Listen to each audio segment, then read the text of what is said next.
कहते हैं हर चमकती चीज सोना नहीं होती और यही हाल 90 के दौर में मुंबई का था। उस दौर में हाजी मस्तान और करीम लाला जैसे डॉन्स के एक इशारे पर मुंबई की गलियों में समुद्र के पानी से भी ज्यादा खून की नदियां बह जाया करती थी। लेकिन 90 के दौर में ऐसा क्या हुआ कि माया नगरी मुंबई को अंडरवर्ल्ड ने अपनी गिरफ्त में ले लिया था और पुलिस से लेकर प्रशासन तक कोई भी उन्हें चैलेंज नहीं दे सकता था।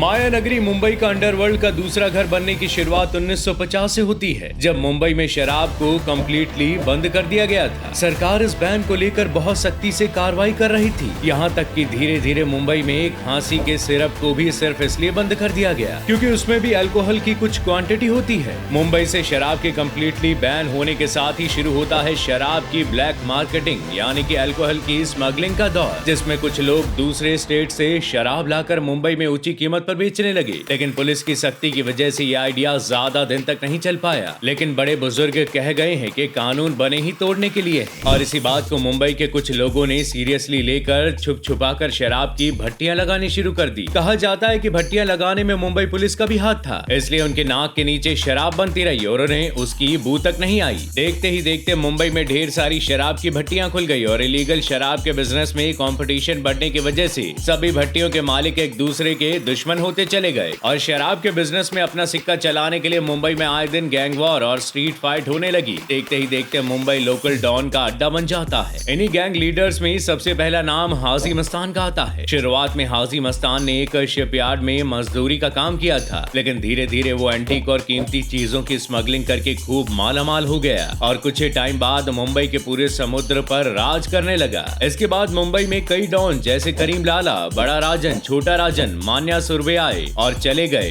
इसमें से कुछ तो पुलिस के एनकाउंटर में मारे गए और कुछ की नेचुरल डेथ भी हो गई। लेकिन मुंबई में अंडरवर्ल्ड के दिन तब भर गए जब उन्होंने 1993 में आईएसआई और बाकी आतंकवादी ऑर्गेनाइजेशन से हाथ मिलाकर बाबरी मस्जिद का बदला लेने के लिए एक के बाद एक 2 घंटे में 12 ब्लास्ट करवाए थे, जिसमें लगभग 250 से ज्यादा लोगों की मौत हुई और 1300 के करीब लोग घायल हुए थे। इस ब्लास्ट से पुलिस अंडरवर्ल्ड के पीछे हाथ धोकर पड़ गई, जिसके बाद महाराष्ट्र सरकार ने मकोका एक्ट पास करके मुंबई पुलिस को अंधाधुन एनकाउंटर करने की छूट दे दी। मुंबई एनकाउंटर स्पेशलिस्ट में दया नायक, विजय सालस्कर और प्रदीप शर्मा जैसे ऑफिसर सामने आए और लोगों को यकीन दिलाया कि जल्द ही अंडरवर्ल्ड अब कद से खत्म होने वाला है। मुंबई पुलिस रोज इतने एनकाउंटर करने लगी कि सभी डॉन या तो शूट आउट में मारे गए या देश छोड़कर भाग गए और इसी तरह मुंबई अंडरवर्ल्ड के शिकंजे से बाहर आ गया। जाते जाते दोस्तों आपके लिए सवाल है कि लोग डॉन या गुंडे सिस्टम की गलती की वजह से बनते हैं या बिना मेहनत के ज्यादा पैसा कमाने के लालच में? हमें कमेंट करके जरूर बताइएगा।